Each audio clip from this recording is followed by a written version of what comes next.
Today, we're gonna go over the full breakdown of the structured walk and how to achieve it. So if you aren't familiar, the structured walk just means that I want my dog walking at my side with slack in the leash. So they're not pulling, they're not barking, they're not disengaged with me. They're just calm, relaxed at my side. The tools you're using matter. So if you are struggling with your dog lunging, pulling, barking, any of that, and you're using a harness on your dog, that harness is designed to create drive in the dog. So when you pull back on that leash, the dog wants to go that way. So I know you're not meaning to, but you're actually creating the behavior that you don't want. Today, I'm gonna use the Herm Sprenger Prong Collar. I know. They look like torture devices. And quite honestly, there was a point in time where I thought the same thing you did. You've got to be kidding me. I would never put that on my dog. This particular brand is called the Herm Sprenger. This is the only brand I will use, and this is the only brand most trainers are going to use. When this is fit correctly, it's simply designed to communicate with your dog, not to squish your dog's neck and poke into it, freak your dog out to where that they don't want to do anything. No. All I'm doing with this is saying, hey, pay attention, I'm over here. Then I implement, good job, that's what I'm looking for, good boy.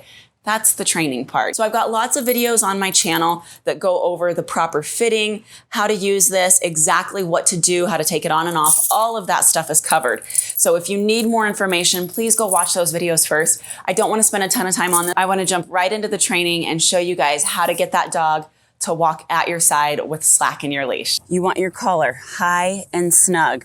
This is all the leash she needs, right there. Just enough to hear that jingle.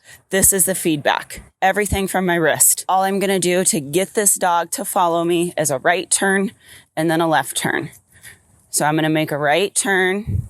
If she doesn't follow, I'm gonna bump that leash, take a right turn, expect my dog to follow. If she doesn't, this is where I give that feedback and I bump the leash. Right here. Good girl. If I have the perfect amount of leash and I go to make my sharp right turn, if I hold on to my perfect amount and just turn, I'm dragging my dog with me. That is far too much tension. I don't want to do that. Some dogs are going to spiral and fight against you. So that perfect amount of leash goes away. I give some slack and I make the turn. My right turn. If she doesn't follow, bump, good girl. That's a good girl. In the beginning, lots and lots of encouragement. If your dog isn't wanting to do this, if she isn't following you, if she's struggling, you use less pressure on your leash and more vocals to encourage your dog to come with you. My left turn. I'm going to bump the leash to give my dog a heads up that I'm turning and turn right into her. I'm not going to hold my arm and walk around her. I'm going to turn right into her. So this is my left turn. Hey, walk, walk, walk.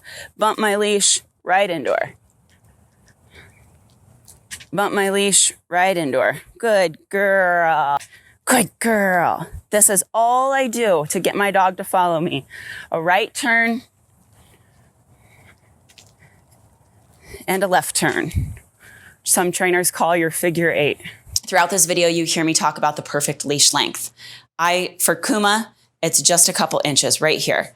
I want to be able to quickly give her feedback with my wrist right here. If I give her this much leash, now when I need to go give her feedback, maybe it's to not sniff or maybe it's to not look at that cat.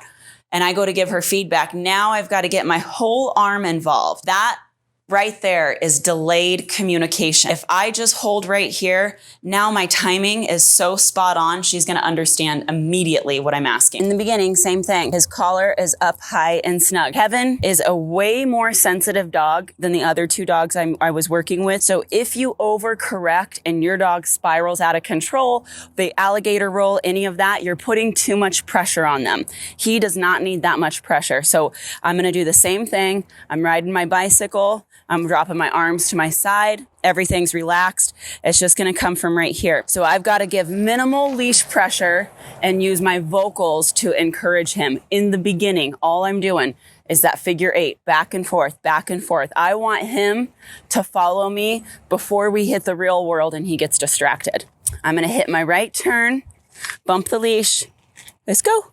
Good boy. Little tiny bumps with him. You can see I'm just using my fingertips. Right turn, heel. Good boy.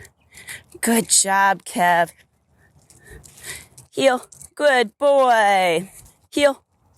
Little bump right there. Good job, buddy. Good job. Okay, here we go with our left turn. I'm going to bump and turn right into him.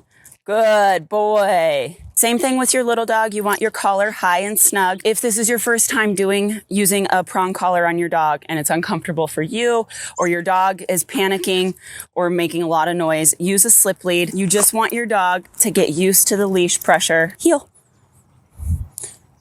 No. So here's my right turn. Give him a little leash. Oh, good boy. No, Joey. Good job. No. Here's my right turn. No. With my leash biting, with him, no, biting that leash. I'm not mad. I know he's just learning, but I changed my tone. My no is much different than good boy. No, and I'm bumping the leash. Right turn, good boy. Joey, no. No.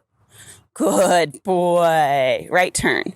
Good boy. I'm keeping him on that left side. So right turn. Oh, good boy. Okay, now here we go with the left turn. So I'm going to bump this leash and use my foot to push him out of my way. Good boy. Here we go. Good job. Here it goes again. I'm going to bump my leash. Good job. Here goes my left turn again. I'm going to bump my leash and turn right into him. Good job. No. Okay, you guys, that's it. Drop a comment and let me know what video you'd like to see next. As always, if this video was helpful for you, please like it. If you're not already subscribed to the channel, hit that subscribe button. I upload new content every week. And the most important part of all of the training, if you want a better dog, you've got to be a better you. I'll see you guys in the next video.